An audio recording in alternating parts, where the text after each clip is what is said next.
Oke, yang kedua adalah kemarin ada yang ngomong bahwa Mbak ada positivistik ya. Post positivistik itu memang ada karena memang mereka atau orang-orang yang mengemukakan pandangan ini adalah menganggap bahwa ada yang harus ditambahkan dalam suatu pandangan bahwa sebenarnya manusia itu tidak bebas nilai atau kita itu cenderung kepada konteks subjektif. Tidak kemudian mengatakan bahwa ini hanya based on argumen seseorang, tapi dalam paradigma ini post positivistik itu ada dua paradigma yang di dalamnya, yaitu interpretatif atau orang biasa menyebutkan konstruktivisme, dan yang kedua adalah pandangan kritis. Nah, di pandangan interpretatif atau konstruktivisme seperti kalian tahu namanya interpretatif. Berarti interpretatif itu kan pakai argumen ya, sehingga konteksnya adalah mencari atau melalui argumen yang mendalam ya, sehingga wawancara atau penelitian yang menggunakan ini atau teori-teori yang menggunakan pandangan ini biasanya akan mengkaji sesuatu dengan kajian mendalam melalui narasumber ya. Mengapa demikian, bagaimana seterusnya, seperti misalnya menanyakan sesuatu bagaimana pencegahan tentang virus corona, itu tidak hanya pada pencegahannya saja, tapi bagaimana itu harus diaplikasikan. Kemudian ketika misalnya ada celah untuk menanyakan sesuatu, kita mendalaminya, bukan melebarkan tetapi satu isu diperdalam gitu ya teman-teman, sehingga itu kita sebut interpretatif atau juga disebut sebagai paradigma konstruktivisme, karena konteksnya di sini adalah manusia itu menciptakan sesuatu, ada sesuatu yang dibuat, sehingga konstruk itu membuat gitu ya, terbuat, sehingga tidak ada sesuatu yang itu bebas nilai atau bebas pemikiran dari manusia atau tiba-tiba ada gitu tuh loh teman-teman. Sehingga dari pandangan interpretatif atau konstruktivisme ini ya jelas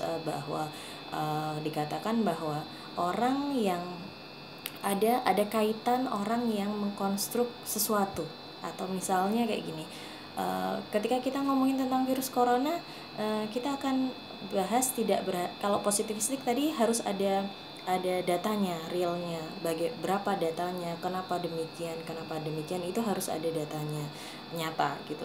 Tapi kalau di interpretatif atau konstruktivisme itu kita bisa larinya, kenapa ada COVID gitu.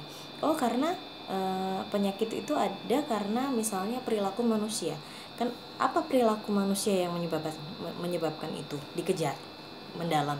Kemudian oh ternyata karena makan makanan yang mentah. Kenapa? Apa saja makanan mentah yang kayak gini? Kemudian bagaimana menghindari ketika sudah ada, dan seterusnya, sehingga virus COVID itu dikatakan ada karena hasil dari konstruk atau perilaku dari manusia itu sendiri gitu. Itu kalau pandangan konstruktivisme atau interpretatif ya teman-teman ya. Jadi sudah bisa membedakan. Kalau belum, nanti kita bisa komentar lagi di bawah postingan video ini.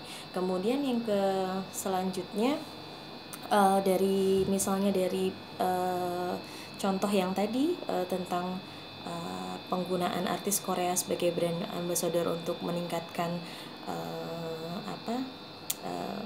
daya beli masyarakat, itu kita juga bisa mengkaitkan dengan bahwa Mbak Ida yang sebagai dosen tapi ternyata fans fanatik dari artis Korea atau K-pop, itu bisa dikatakan mempengaruhi penelitian tersebut, karena di dalam paradigma ini dikatakan bahwa ada peran dari peneliti di mana itu akan mempengaruhi jalannya penelitian. Misalnya gini, saya bisa suatu penelitian berjalan kan, nggak ujuk-ujuk berjalan ya teman-teman, tapi kita jalankan penelitian ini. Misalnya saya mau penelitian ini, narasumbernya nanti siapa, misalnya saya mau narasumber, kita pakai kualitatif ya, jadi nggak pengaruh, tapi bagaimana persepsi seseorang terkait dengan penggunaan brand ambassador artis Korea terhadap daya belinya sebagai seseorang.